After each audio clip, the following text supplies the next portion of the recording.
excited to be here today. It's day 14. We are going to be doing the exercises we've been doing this whole time.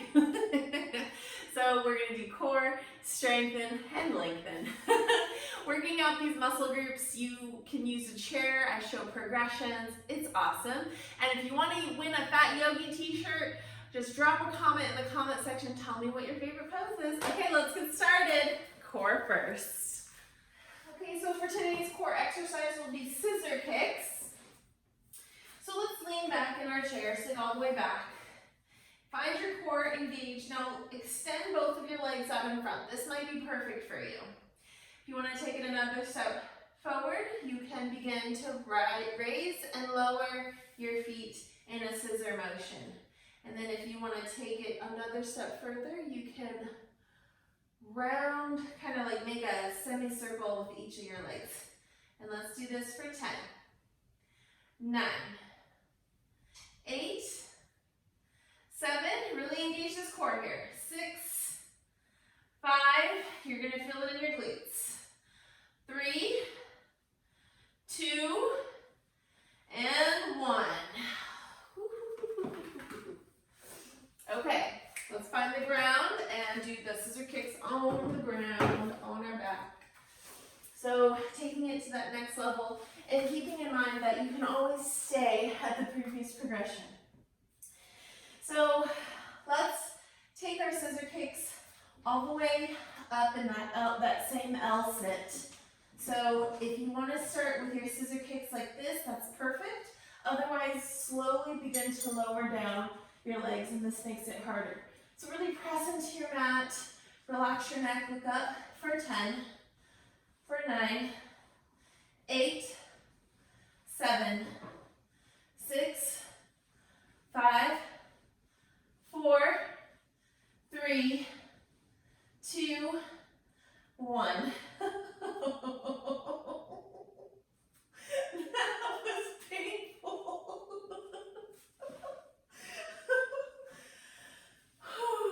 Our poor bellies, they're getting a workout. All right, let's move on to strength. The cool thing about doing these 30 days is that you start to begin to learn the yoga poses and refine them as we move forward. So this next pose will be warrior 2. So let's start with our right leg in front, keeping in mind it's a 90-degree bend, and our left leg goes behind. And we're seated in the chair. Sit up straight, maybe just like your right butt cheek is in the chair, basically. And then press into your legs, lean forward so that you're not completely off the chair. You're still on the chair, but your legs are engaged. Engage your core and then extend your arms. Look over that middle right finger. Really think about your shoulders coming down and back. Engage your core here. Press into the mat and let's breathe for 5, 4, 3, 2, really press into your feet, press into it. 1, and done. Woo, shake it out. Let's go to the other side. So 90-degree bend here. This back leg is straight. Chest is facing forward. Extend arms. Look over left middle finger. Lean forward. Feel the strength in your legs. And let's count for 5.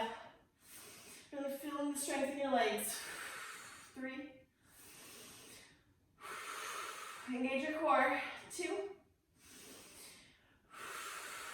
And 1. And then release and shake it out. Okay, so for this next progression, you can move your chair or use it again. So we're going to do warrior 2, full pose. You can always make your stance a little bit shorter and then make that bend in the knee not as deep. And you can start here, or you can find a bit more length and a bit more depth in your warrior 2, making it a little bit more difficult. And extend, look over that right hand, and breathe for 5. Engage your core for 3.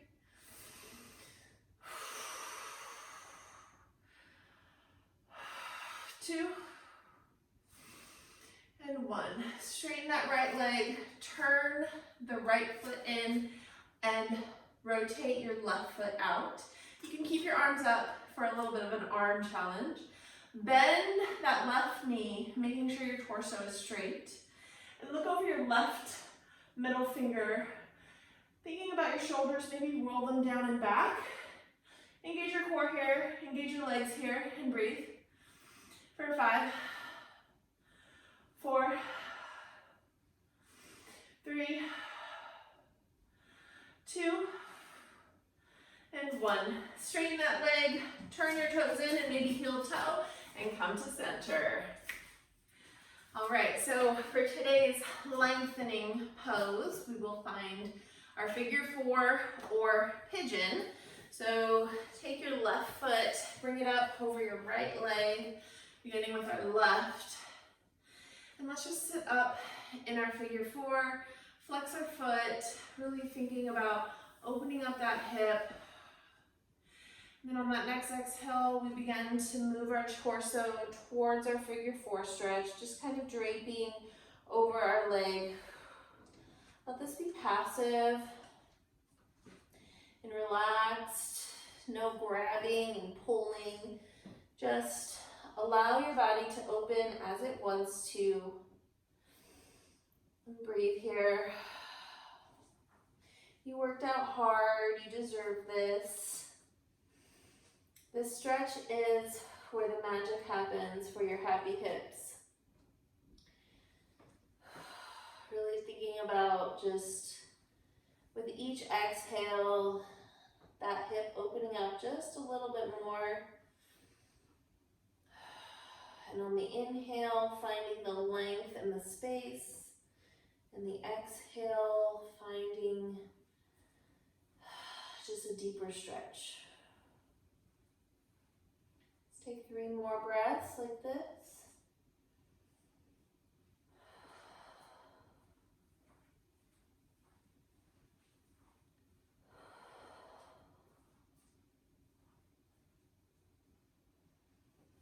Then on that next exhale, press up into your seated position. Lower your left leg and maybe shake it out a little because we worked it hard. Take your right leg and bring it up onto your knee. Allowing for your body to just kind of settle into this posture for a moment. Flex your right foot. And then feel into it. Reach your head up. And then slowly drape your body over that right leg. Everybody's legs are different. Everybody's sides are different. My right side is definitely tighter than my left. And some people, it's the left side that's tighter than the right.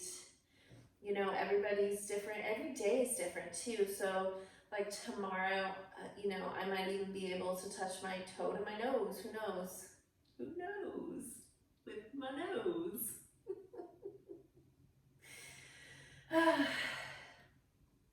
These are the jokes, folks.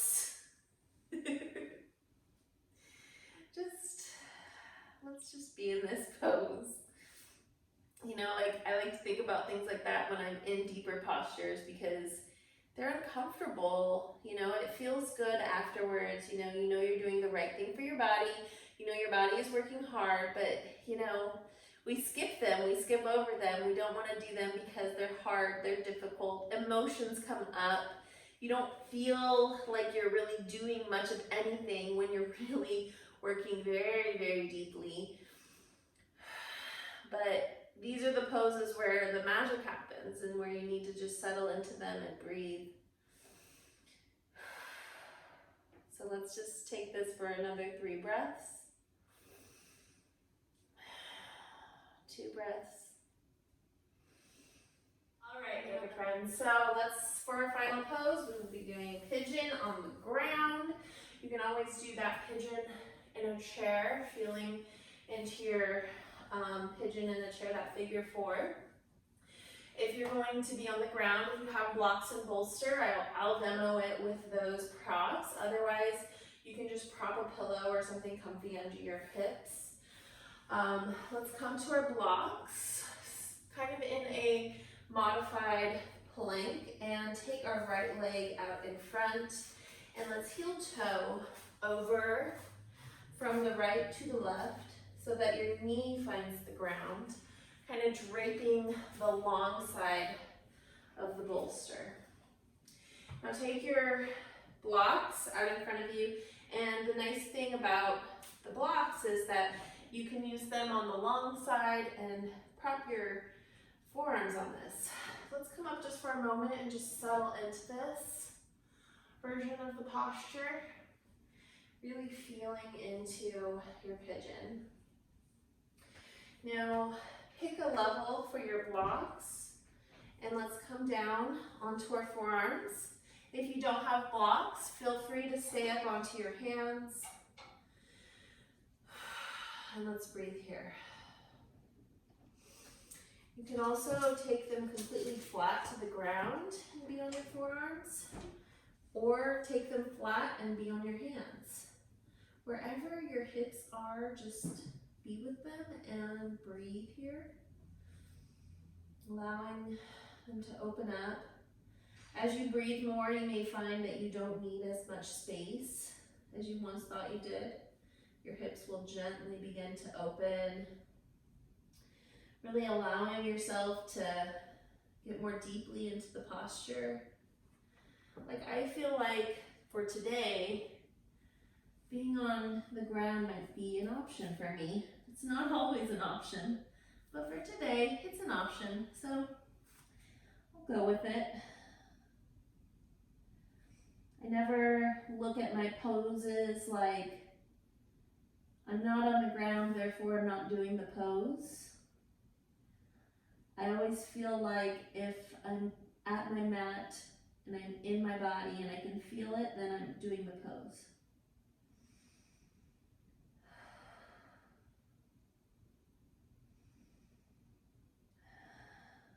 Let's take 3 more breaths here.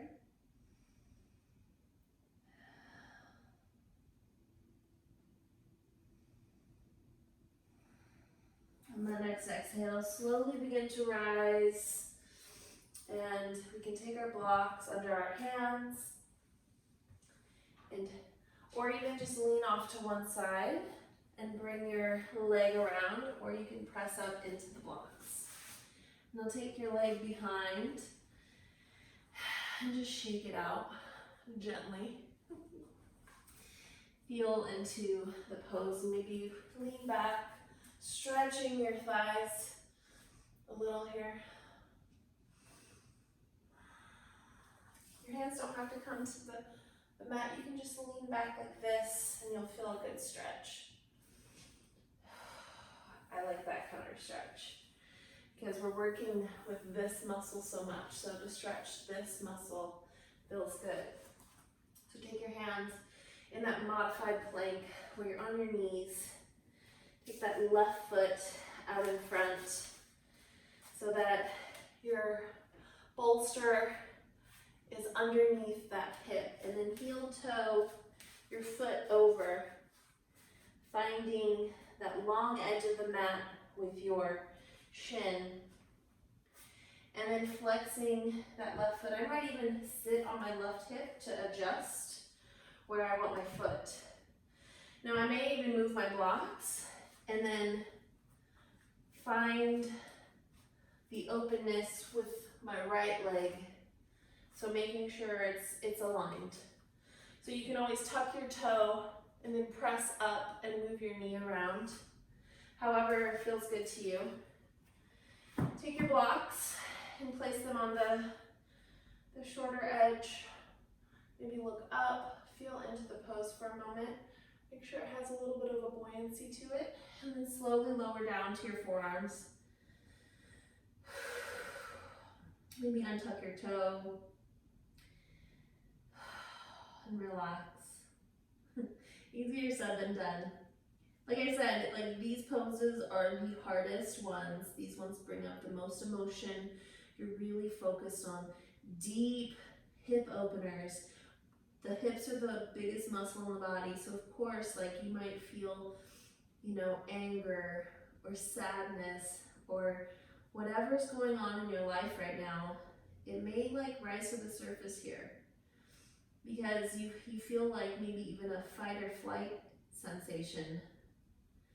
And when that comes up, maybe you've gone too deep. So back off for a moment, breathe, and then lean back into it and see how it feels. Sometimes you have to give yourself a break, not to quit, but just a break. On that next exhale, press into your blocks, come up, shift onto your left side, and maybe shimmy that foot back and find like a tabletop little shimmy. And that's it for me today, guys. Thank you so much for watching. I love you guys so much. Namaste, and I'll see you tomorrow. Bye.